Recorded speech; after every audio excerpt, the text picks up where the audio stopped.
ये कहानी है अमन नाम के एक नौजवान की। अमन बाकी सभी नौजवानों जैसा ही था, बड़े बड़े सपने थे, कुछ करने का जुनून था, पर कहीं न कहीं उसकी अंदरूनी ताकत धीरे धीरे खत्म होती जा रही थी। अमन घंटों अपने कमरे में बैठकर अपने भविष्य के बारे में सोचता, पर जब काम करने का समय आता तो शरीर में कोई जोश नहीं होता। हमेशा थका हुआ महसूस करना, आंखों में आलस और मन में एक अजीब सी बेचैनी रहती थी।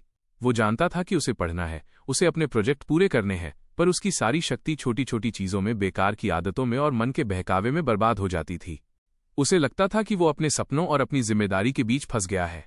उसका ध्यान कभी नहीं टिकता था। उसकी एकाग्रता ऐसी हो गई थी जैसे पानी रेत में चला जाता है, जहां जरूरत है वहां ठहरता ही नहीं।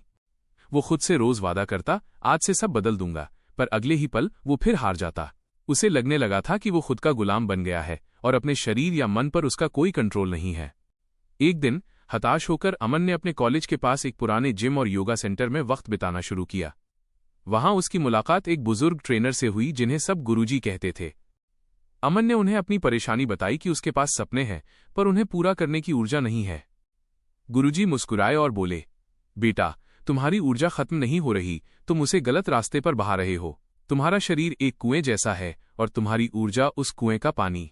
अगर तुम रोज थोड़ा थोड़ा पानी बेकार चीजों में बहा दोगे तो जरूरत के वक्त तुम्हारा खेत सूखा रह जाएगा।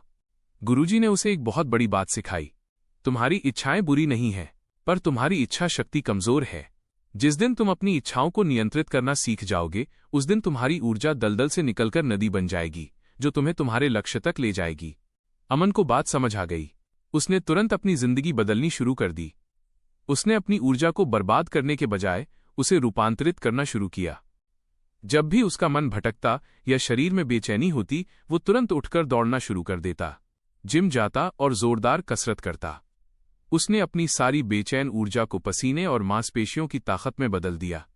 शाम होते ही वो अपना पूरा ध्यान अपने नए सीखने के शौक में लगा देता, कभी कोडिंग, कभी किताबें पढ़ना, कभी कोई नया स्किल सीखना।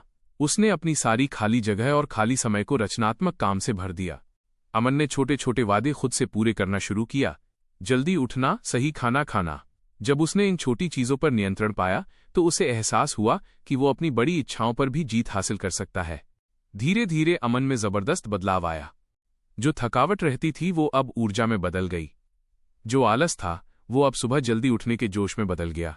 उसकी एकाग्रता आसमान छूने लगी। वो अब घंटों बिना भटके पढ़ाई कर सकता था और काम कर सकता था। अमन की सफलता का कारण उसकी डिग्री या किस्मत नहीं थी, बल्कि उसकी आत्मनियंत्रण की ताकत थी। उसने अपनी उस ऊर्जा को बचाया जिसका इस्तेमाल वो बेकार चीजों में करता था, और उसे अपने सपनों को हकीकत बनाने में लगाया। ये कहानी हमें सिखाती है कि हम सब में एक अविश्वसनीय ऊर्जा है।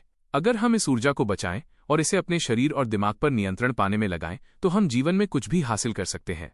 जीवन में सबसे बड़ी जीत बाहर की चीजों को जीतना नहीं है,